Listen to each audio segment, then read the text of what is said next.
Mais les conséquences peuvent être terribles, hein, si c'était ça la question. Ce qui vous préoccupe le plus, c'est vrai que les conséquences d'un harcèlement, ça peut aller jusqu'à la dépression, voire le suicide, réellement. Il y a des gens qui font un burn-out, des gens qui n'arrivent plus à travailler. Et le problème, c'est quand on arrive très très très loin, c'est qu'il n'y a parfois plus moyen d'aller en arrière. Vous pouvez expliquer c'est quoi un burn-out, s'il vous plaît?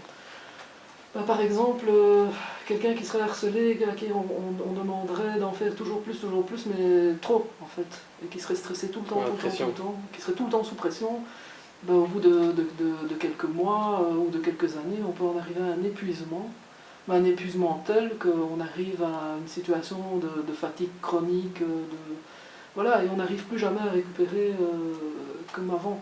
On n'arrive plus jamais à fonctionner comme avant. Est-ce qu'on peut qualifier la pression comme un harcèlement?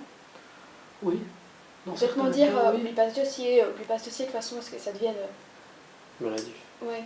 Oui, mais si c'est trop, enfin je veux dire, parce que ça peut...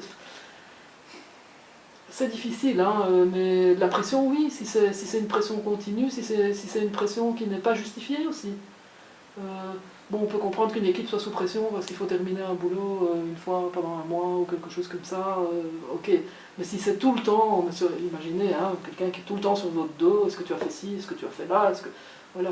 Mais je vais vous donner une petite brochure que vous pourrez prendre avec vous, qui parle du harcèlement, avec tous les points, parce que il faut savoir que le harceleur n'est pas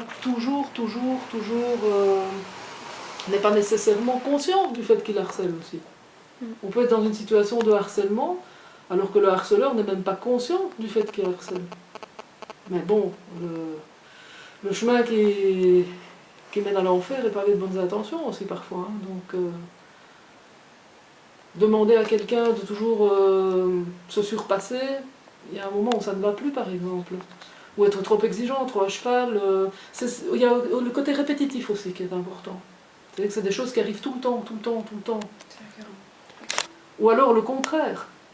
Il peut y avoir une pression par surcroît de travail, on en demande trop à la personne, ou bien on le met dans un coin, on ne lui demande plus rien. Ça aussi c'est du harcèlement. Laisser quelqu'un toute la journée sans rien avoir, sans aucune tâche à avoir à faire. Donc voilà, ça c'est... Mais bon, il y a beaucoup de facettes au harcèlement. Et le problème de